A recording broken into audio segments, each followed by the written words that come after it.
ICC champions trophy ஆட்டங்கள் எல்லாமே பிப்ரவரி மாதத்தில் இருந்து துவங்க இருக்கு அப்படிங்கிற ஷெட்யூல்ட எப்போவோ ஐசிசி அறிவிச்சிட்டாங்க. ஆனால் அதை பாகிஸ்தானில் ஹைபிரிட் மாடலில் நடத்தலாமா, இல்லை பாகிஸ்தானை விட்டு வெளியே நடத்தலாமா, இல்லை நடத்தாமல் அப்படியே கை விட்டுடலாமா இப்படிங்கிற குழப்பம் தான் பார்த்தீங்கன்னா கடந்த சில மாதங்களாகவே தொடர்ந்து நடந்துகிட்டு இருக்கு. ஏன்னா நம்ம இந்தியா பாகிஸ்தானுக்கு போக மாட்டோம் அப்படின்னு சொல்கிறாங்க.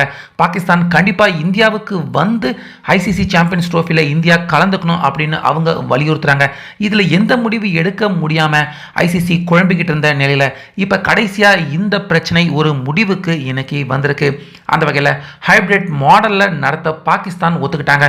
அதாவது இந்தியா விளையாடுற ஆட்டங்கள் மட்டுமே பாகிஸ்தானை விட்டு வெளியே நடக்கும். மற்ற ஆட்டங்கள் மற்ற நாடுகள் விளையாடுற எல்லா ஆட்டமுமே பாகிஸ்தானுக்கு உள்ள நடக்கும். இதுதான் ஹைபிரிட் மாடல். இந்த மாடலுக்கு கடைசி வரைக்கும் ஒத்துக்காம இருந்த பாகிஸ்தான் இன்னைக்கு கடைசியாக ஒத்துக்கிட்டாங்க. ஆனால் ஒரு மிகப்பெரிய நிபந்தனை அவங்க விதிச்சிருக்காங்க. அந்த நிபந்தனையை கேட்குற எல்லாருமே கொஞ்சம் ஆடி போயிட்டாங்க. முக்கியமாக நம்ம இந்தியா, பிசிசிஐ, அதே போல் ஐசிசி கிரிக்கெட் கவுன்சில் அவங்களும் பார்த்தீங்கன்னா அதிர்ச்சி அடைஞ்சு போயிருக்காங்க. அந்த மாதிரியான ஒரு மிகப்பெரிய யாருமே ஏற்க முடியாத வேற வழியில் கண்டிப்பாக ஒத்துக்கிட்டு தான் ஆகணும்.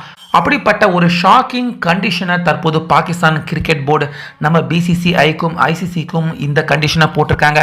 அதாவது எப்படி பாகிஸ்தானில் நடக்கிற ஐசிசி ஈவெண்ட்டுக்கு இந்தியாவிலேருந்து கலந்துக்காம அவங்க மேட்ச் மட்டும் எப்படி ஒரு பொது இடத்துல நடத்த அவங்க பிளான் பண்ணியிருக்காங்களோ அதே மாதிரி தான் இனி வர்ற காலங்களில் இந்தியாவில் நடக்க போகிற ஐசிசி எந்த ஈவெண்ட்டுக்குமே நாங்கள் இந்தியாவில் வந்து கலந்துக்க மாட்டோம்.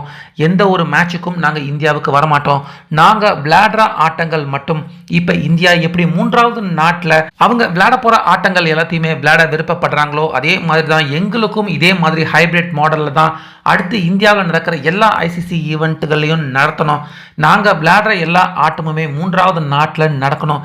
எங்களுக்கு இந்த வாக்குறுதியை ஐசிசி கொடுத்தாங்கன்னா நாங்கள் இந்த சாம்பியன்ஸ் ட்ரோஃபியை ஹைபிரிட் மாடலில் இந்தியா பாகிஸ்தானுக்கு வராமலேயே இந்த சாம்பியன்ஸ் ட்ரோஃபியை நடத்த முழு மனசாக சம்மதிக்கிறோம் அப்படின்னு இந்த மிகப்பெரிய லாக்கை தற்போது பாகிஸ்தான் பார்த்தீங்கன்னா நம்ம பிசிசிஐக்கும் ஐசிசிக்கும் இந்த ரொம்ப பெரிய கண்டிஷனை போட்டிருக்காங்க. ஸோ இந்தியா அப்படி செஞ்சால் கண்டிப்பாக பாகிஸ்தானும் அதே மாதிரி தானே செய்வாங்க அப்படின்னு ஐசிசி அவங்களும் இந்த திட்டத்துக்கு ஒத்துழைப்பு கொடுத்துருக்காங்க. அந்த வகையில் பாகிஸ்தான் அவங்க போட்டிருக்க இந்த கிடுக்குப்பிடி இதை கேட்குற எல்லாருக்குமே ரொம்ப பெரிய அதிர்ச்சியாக தான் இப்போ இருக்குது. இதை பற்றி உங்கள் கருத்தை சொல்லுங்கள்.